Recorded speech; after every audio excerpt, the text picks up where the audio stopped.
Good morning students, welcome back to your maths class. Students, in our last video class we have started exercise 12.2 in which we have discussed about length of minor arc and major arc, area of minor sector and major sector and area of minor segment and major segment, and we have solved some questions of exercise 12.2. Now today we will continue the same exercise with some more questions, but before that let's revise the formula of length of arc, area of sector and area of segment. So first formula is length of minor arc. Minor arc जो कि मैंने आपको पहले ही बताया था, यदि हम circumference का एक पार्ट लेते हैं, then the part of circumference is called an arc. So the length of minor arc is equal to theta upon 360 into 2 pi r. Length of major arc, यदि हम बड़े वाले आर्क की बात करते हैं तो उसकी लेंथ का फॉर्मूला होता है 360 minus theta upon 360 into 2 pi r. Area of minor sector, area of minor sector, that is sector is the region between two radius and an arc. So the area of minor sector is given by theta upon 360 into pi r square, and area of major sector is equal to 360 minus theta upon 360 into pi r square. Now area of minor segment. So what is segment? The region between the chord of the circle and arc is called the segment. ठीक है, chord और आपका जो arc होता है उसके बीच का जो region होता है वो region segment कहलाता है. So area of minor segment is equal to area of the corresponding sector minus area of corresponding triangle. आपको यदि segment का area find करना है तो segment के area के लिए हम माइनर सेगमेंट का एरिया फाइंड करना है तो माइनर सेक्टर का एरिया निकालेंगे, उसमें से हम करस्पॉन्डिंग ट्राइंगल का एरिया माइनस कर देंगे तो हमें एरिया ऑफ माइनर सेगमेंट मिल जाएगा. और यदि हमें माइनर मेजर सेगमेंट का एरिया फाइंड करना है तो मेजर सेगमेंट के एरिया के लिए हम कंप्लीट सर्कल का एरिया फाइंड करते हैं और उस कंप्लीट सर्कल के एरिया में से हम माइनर सेगमेंट का एरिया माइनस कर देते हैं तो हमें एरिया ऑफ मेजर सेगमेंट मिल जाता है. अदरवाइज हम एरिया ऑफ मेजर सेक्टर में एरिया ऑफ ट्राइंगल भी प्लस कर देते हैं तो भी हमें एरिया ऑफ मेजर सेगमेंट मिल जाता है.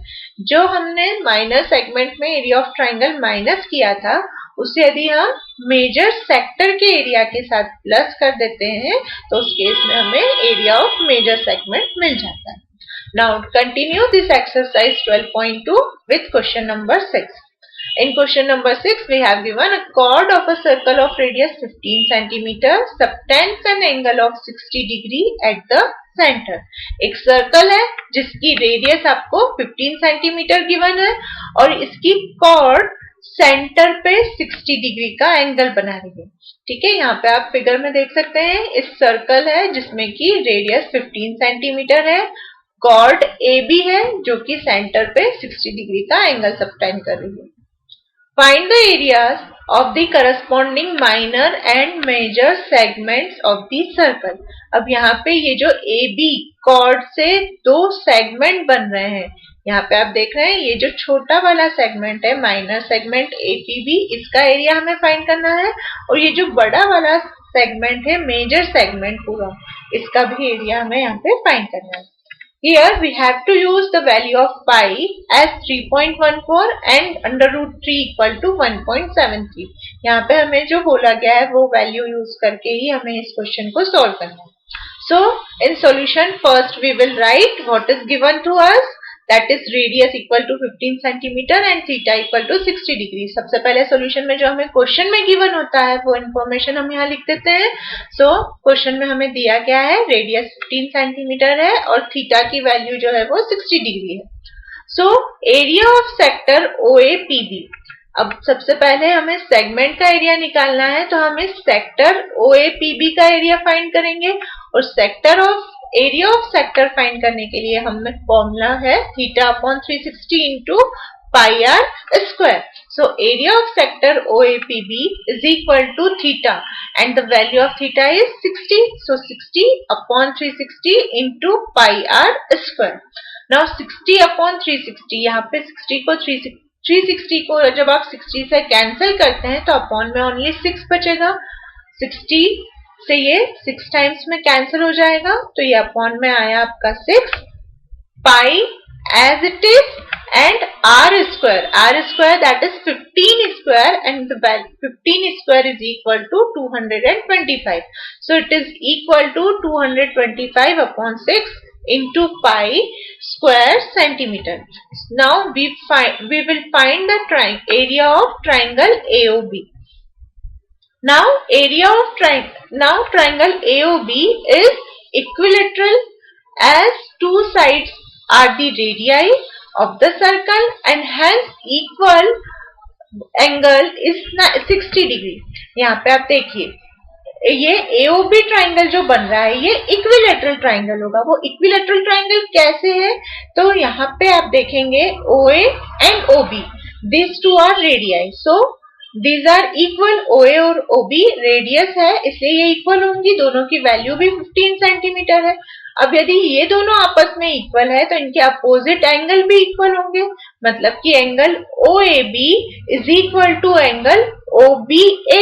ठीक है, आपने ये थ्योरम पढ़ी है आइसोसेलेस ट्राइंगल में, जो अपोजिट साइड्स इक्वल होती है, इक्वल साइड्स के जो अपोजिट एंगल होते हैं वो भी आपस में इक्वल होते हैं, तो ये एंगल और ये एंगल आपस में इक्वल होगा।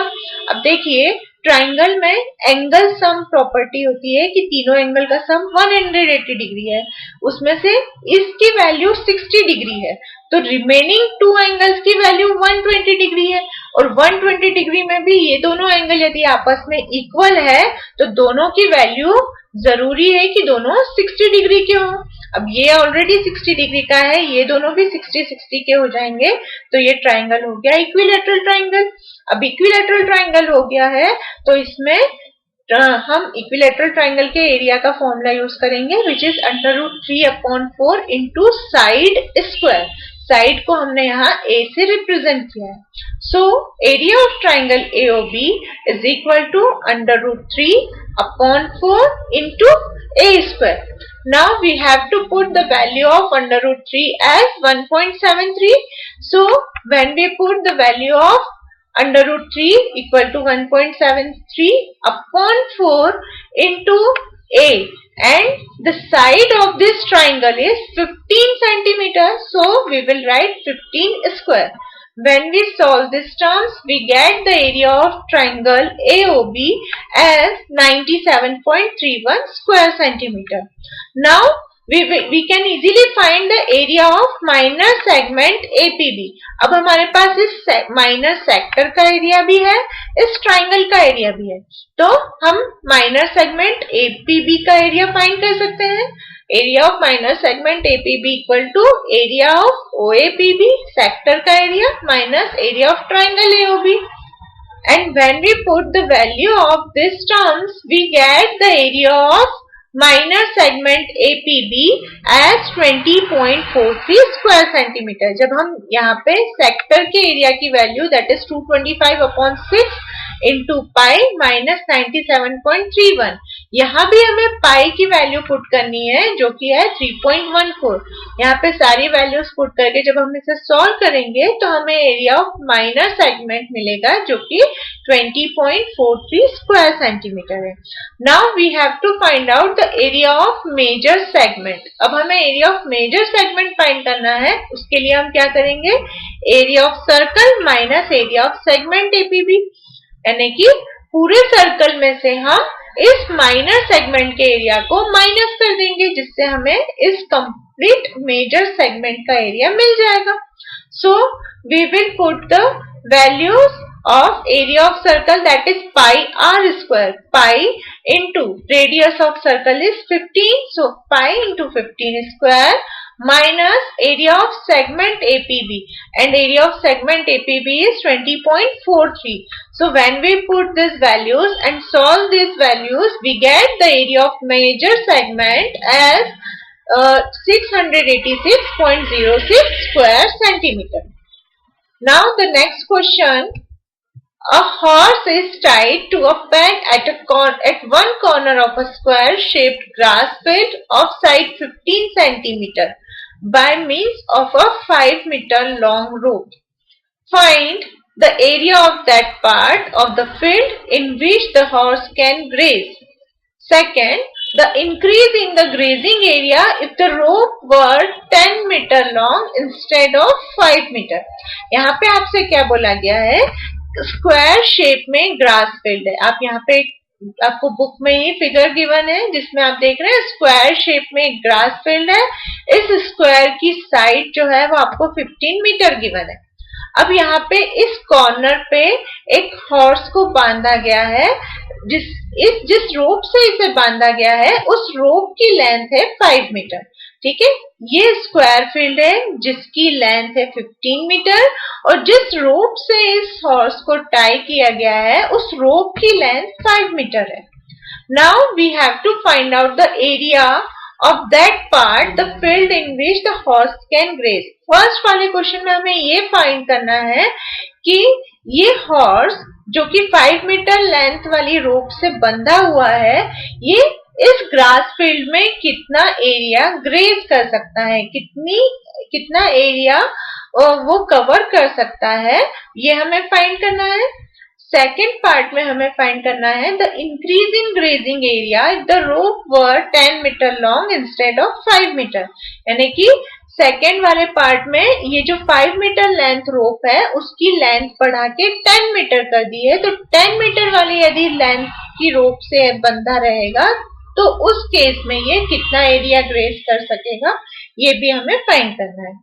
Now first we will find the first part, that is if the length of rope is 5 metre. हमें पहले फर्स्ट वाला क्वेश्चन सॉल्व करना है, फर्स्ट पार्ट सॉल्व करना है जिसमें कि बोला गया है length of rope is 5 metre. यदि रोप की लेंथ 5 मीटर है तो हॉर्स कितना एरिया ग्रेज कर सकता है ये हमें फाइंड करना है.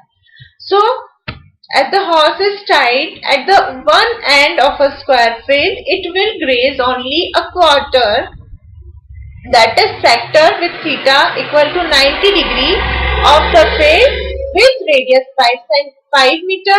Here the length of the rope will be the radius of the circle, that is 5 meter. अब यहाँ पे आप देखेंगे यहाँ पे 5 मीटर लॉन्ग रोप से ये जब घोड़ा यहाँ बंधा हुआ है तो ये कितना एरिया कवर कर सकता है इस स्क्वायर फील्ड में. सपोज इसने यहाँ से ग्रेजिंग करना स्टार्ट की है तो यहाँ पे ये इस सर्कुलर शेप में मूव कर सकता है और सिर्फ यहाँ तक सर्कल का यहाँ से लेके यहाँ तक का पार्ट ये कवर कर सकता है. क्योंकि ये स्क्वायर शेप फील्ड है इसलिए यहाँ पे जो एंगल बन रहा है वो 90 डिग्री का है. So here we will use theta equal to 90 degree. यहाँ पे हमें थीटा की वैल्यू 90 डिग्री लेनी है. उसके अलावा जो ये एरिया ग्रेजिंग कर सकता है वो एक किस शेप में होगा, सर्कुलर शेप में होगा. इसलिए हमें एरिया ऑफ सेक्टर फाइंड करना है जिसमें कि थीटा की वैल्यू है 90 degree and the radius will be the length of rope. Radius क्या होगी, लेंथ ऑफ रोप, क्योंकि ये ज्यादा से ज्यादा कितनी स्पेस कवर कर सकता है, जितनी लंबी इसकी रोप है उतनी ही स्पेस ये कवर कर सकता है और इसकी रोप की जो लेंथ है वो मैक्सिमम 5 मीटर है. So here we will consider the radius as 5 metre. Now the area of circle is equal to pi r square. Pi r square, that is 22/7 into r square, so 5 square. When we solve this, we get the area of circle as 78.5 square meter. Now the area of the part of the field where the horse can graze. यहाँ पे हमें वो part find करना है जो कि ये horse grazing कर सकता है. वो 1/4 पार्ट होगा. पूरा सर्कल का एरिया तो वो ग्रेज नहीं कर सकता है, वो सिर्फ सर्कल का क्वार्टर एरिया ग्रेज कर सकता है. और क्वार्टर के लिए मैंने आपको बताया था लास्ट वीडियो क्लास में कि हमें क्वार्टर के केस में 90/360 रखते हैं और 90/360 रखने के कारण हमें क्या मिल जाता है, 1/4 of complete circle. So 1/4 the area of the circle, which is equal to area of circle 78.5 upon 4. Now when we solve this 78.5 upon 4, that is when we divide 78.5 by 4, we get 19.625 square meter. जब हम इस 78.5 को 4 से divide करते हैं तो हमें 19.625 square metre मिलता है, जो कि वो एरिया है जितना एरिया ये कवर कर सकता है। हॉर्स जितने फील्ड को ग्रेज कर सकता है उसका एरिया मिला हमें 19.625 square metre. Now in the second part, if the rope is increase to 10 metre, second part में हमें बोला गया है रोप की जो लेंथ है वो 5 मीटर की जगह अब 10 मीटर हो गई है। तो उस केस में एरिया ऑफ सर्कल क्या होगा? Area of circle will be pi r square, that is 22/7 into 10 square, which is equal to 314 square meter. Now the area of the part of the field where the horse can graze is equal to 1/4 the area of the circle. ठीक है, उस case में भी क्या होगा? Length of rope increase हुई है बेटा, बट जो एंगल है थीटा उसकी वैल्यू अभी भी 90 डिग्री रहेगी, क्योंकि ये स्क्वायर शेप फील्ड है, इसका शेप तो चेंज नहीं होगा। यहाँ पे आपने इस कॉर्नर पे यदि इस हॉर्स को टाई किया है तो वो 10 मीटर रोप से यहाँ तक जा पाएगा, बट अभी भी वो कैसे कवर करेगा? इस तरह से सर्कुलर शेप में ही एरिया कवर करेगा। और ये जो सर्कुलर शेप है क्वाड्रेंट के शेप में होगा। क्वाड्रेंट के लिए हम क्या करेंगे? 1/4 of area of circle find करेंगे। So area of circle is 314 square metre and the area of part that can be grazed by the horse is equal to 1/4 of the area of the circle. So 314 upon 4, and when we solve this we get 78.5 square meter. Now we have to find out the increase in the grazing area. Hence the increase in the grazing area is equal to 78.5 square meter, which is when the length of rope is 10 meter. ठीक है, जब length of rope 10 metre है उस case में 78.5 square metre मिला हमें area, और जब लेंथ ऑफ रोप 5 मीटर थी उस केस में हमें एरिया मिला था 19.625 स्क्वायर मीटर। जब हम 19.625 स्क्वायर मीटर को 78.5 स्क्वायर मीटर में से सब्ट्रैक्ट करते हैं हमें मिलता है increase in area which is equal to 58.875 square metre. So the increase in the grazing area is 58.875 square meter. Now the 10th question of this exercise is, an umbrella has 8 ribs which are equally spaced.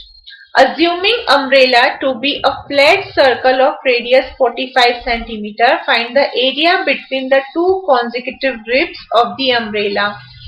यहाँ पे आपसे बोला गया है आपको एक इस तरह से अम्ब्रेला लेना है, बट उस अम्ब्रेला की ये जो ऊपर वाली सरफेस होती है उस सरफेस को इस तरह से सर्कल के शेप में अज्यूम करना है, फ्लैट सर्कल के शेप में अज्यूम करना है. ठीक है, यहाँ पे ये आपका अम्ब्रेला था, इस अम्ब्रेला को हमने यहाँ से निकाल के इस तरह से उसका सर्कल शेप में अज्यूम कर लिया. अब यहाँ पे टोटल 8 रिब्स है, 8 रिब्स है, you can count them 1 2 3 4 5 6 7 and 8. 8 ribs है. इन 8 ribs में 2 consecutive ribs, consecutive मतलब एक के बाद एक आने वाली, तो ये फर्स्ट रिब, ये सेकेंड रिब, इनके बीच का एरिया हमें फाइंड करना है. We have to find the area between 2 consecutive ribs of the umbrella. यहाँ पे 2 consecutive ribs के बीच का एरिया हमें फाइंड करना है. And we have given the radius of this circle is equal to 45 centimetre, मतलब कि हमें यहाँ पे इस सेक्टर का जो एरिया फाइंड करना है, इस सेक्टर के लिए हमें रेडियस की वैल्यू 45 सेंटीमीटर गिवन है. Now we have to find out the area of the circle with radius 45 square centimeter. यहाँ पे radius of umbrella जब 45 centimeter given है तो हमें क्या find करना है? area of circle. Area of circle with radius 45 centimeter. So pi r square which is equal to Value of pi is 22/7 and the value of radius is 45. So 45 square. When we solve this terms, we get the area of complete circle. इस complete circle का area हमें मिला 6364.29 square centimetre. ये हमें मिला इस complete circle का area. But इस कंप्लीट सर्कल को 8 इक्वल पार्ट्स में डिवाइड किया गया है. Total number of ribs equal to 8. मतलब कि इस कंप्लीट एरिया को 8 इक्वल स्पेस्ड एरिया में डिवाइड किया गया है. So the area between the two consecutive ribs of the umbrella is equal to A upon N. A upon N, that is area of circle upon number of ribs. So 364.29 upon 8, and when we divide this by 8, we get 795.5 square centimeter. That is the area between the two consecutive ribs of the umbrella is equal to 795.5 square centimeter. Now come to the next question. Question number 12 of this exercise is to warn shape for underwater rocks. A lighthouse spreads a red colored light over a sector of angle 80 degree to a distance of 16.5 kilometre. Underwater rocks को show करने के लिए एक light house है. ठीक है, ships को underwater rocks से वार्न करने के लिए एक लाइट हाउस है जो कि रेड कलर की लाइट स्प्रेड कर रहा है. ठीक है, लाइट हाउस का काम क्या होता है? लाइट हाउस जो अंडरवाटर रॉक्स होती है उससे शिप को वार्न करता है कि यहाँ पे रॉक्स है, तो उसकी जो लाइट है वो रेड कलर की लाइट है, और रेड कलर की लाइट से जो सेक्टर बन रहा है उसका एंगल 80 डिग्री है. यहाँ पे आप देख सकते हैं, यहाँ पे इस तरह से एक सर्कल बना है जहाँ पे इस पॉइंट O पे लाइट हाउस है. इस लाइट हाउस से यहाँ पे रेड कलर की लाइट स्प्रेड हो रही है अंडर वाटर रॉक्स को शो करने के लिए. और यहाँ पे जो रेड कलर की लाइट स्प्रेड हो रही है तो वो उसकी रेडियस जो है उस रेडियस की वैल्यू 16.5 किलोमीटर है. मतलब कि 16.5 किलोमीटर की डिस्टेंस तक वो लाइट स्प्रेड हो रही है. और यहाँ पे जो एंगल वो बना रही है वो एंगल जो है वो 80 डिग्री का है. ये हमें क्वेश्चन में इंफॉर्मेशन गिवन है. Now we have to find out the area of the sea over which the ship are Warne.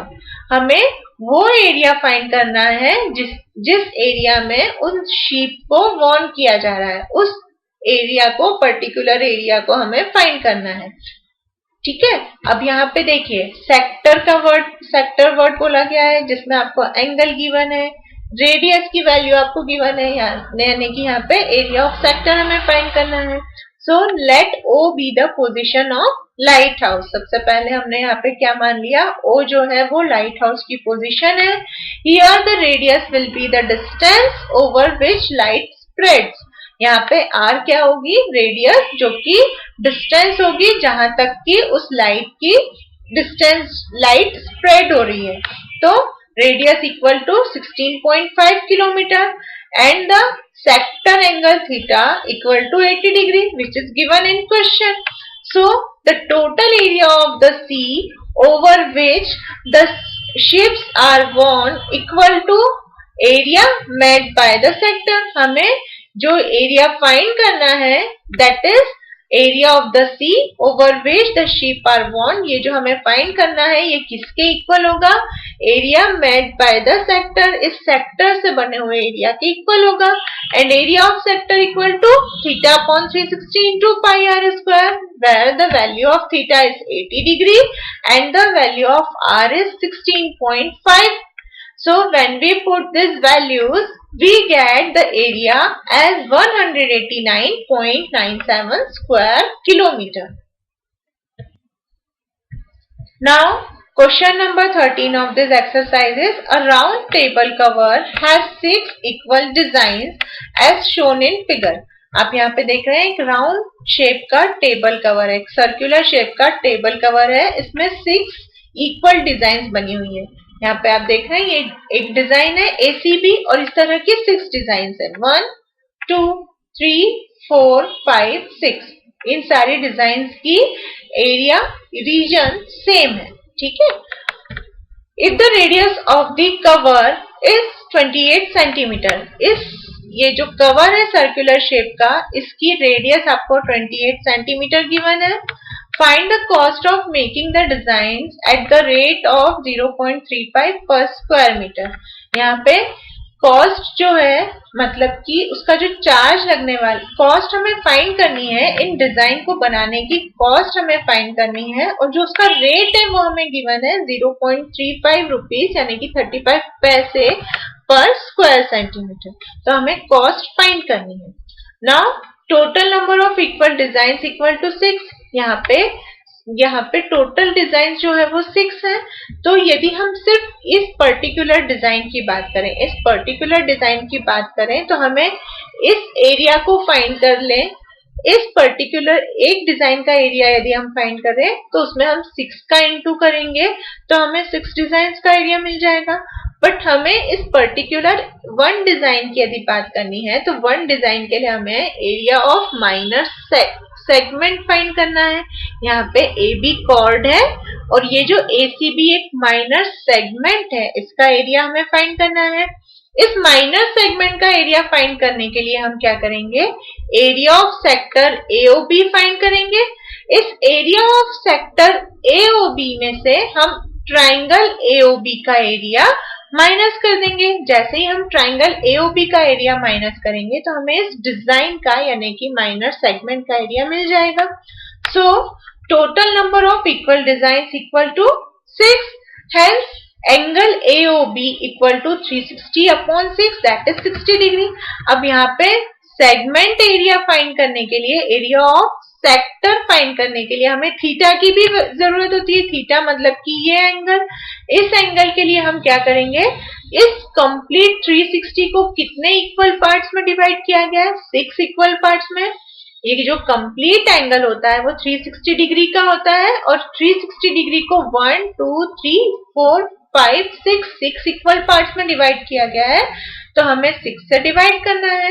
So the angle of AOB, value of angle AOB equal to 360/6 and 360/6 that is 60 degree. Radius of the cover is given which is 28 centimeter and cost of making design is equal to rate जो है वो आपको given है 0.35 per square meter. Now since the two arms of the triangle are the radii of the circle and thus are equal and one angle is 60 degree, hence triangle AOB is an equilateral triangle, so its area will be under root 3/4 a square units. यहाँ पे जो triangle AOB बन रहा है, ये triangle AOB एक equilateral triangle होगा। Equilateral triangle क्यों होगा, OA OB ये दोनों रेडियस है इक्वल होंगी इसलिए ये वाला एंगल ABO और ये वाला एंगल BAO ये आपस में इक्वल होंगे। ये वाला एंगल 60 डिग्री का है तो रिमेनिंग 2 का सम 120 डिग्री और रिमेनिंग 2 का सम 120 डिग्री है, दोनों आपस में इक्वल है तो इसकी वैल्यू भी 60 डिग्री होनी चाहिए, इसकी वैल्यू भी 60 डिग्री होनी चाहिए। तीनों एंगल की वैल्यू 60 डिग्री है तो ये ट्राइंगल इक्विलेटरल ट्राइंगल हो गया है। अब इक्विलेटरल ट्राइंगल हो गया है, area of triangle AOB is equilateral triangle, so area of triangle AOB equal to under root 3/4 into side square। Side को हमने यहाँ पे A से रिप्रेजेंट किया, so here A equal to OA and OA that is radius of circle, hence area of triangle equilateral triangle AOB equal to under root 3/4 into 28 square, 28 because radius of circle is given which is 28, so 28 square. When we solve this, we get the value of area of equilateral triangle as 333.2 square centimeter. Now area of sector ACB, हमें area of sector ACB भी find करना है। इसके लिए हम theta की value 60 degree और radius की वैल्यू तो हमें पता ही है 28 सेंटीमीटर, वो पुट करेंगे। So area of sector ACB equal to 60/360 into pi r square and the value of r is 28 centimeter. When we put these values and solve this further, we get the area of sector ACB as 410.66 square centimeter. Now area of single design. Single design मतलब कि इस minor segment का area, हमें निकालना है. So area of single design is equal to area of sector ACB minus area of triangle AOB. When we put these values 410.66 minus 333.2 square centimeter, we get this value as 77.46 square centimeter. Therefore area of 6 design, यहाँ पे तो हमें single design मतलब एक design का area मिला है. 6 design के लिए हम क्या करेंगे, इसमें 6 का इंटू करेंगे. 6 into 77.46 that is 464.76 square centimeter. Now we get the area of 6 designs. When we find out the cost, that is total cost of making design, which is equal to area into rate, and area is 464.76 into rate is rupees 0.35 per square centimeter. When we multiply both the numbers, we get the total cost as 162.66 rupees. Students, here we have completed exercise 12.2. In the next video class, we will continue this chapter with exercise 12.3. Till then, take care. Thank you.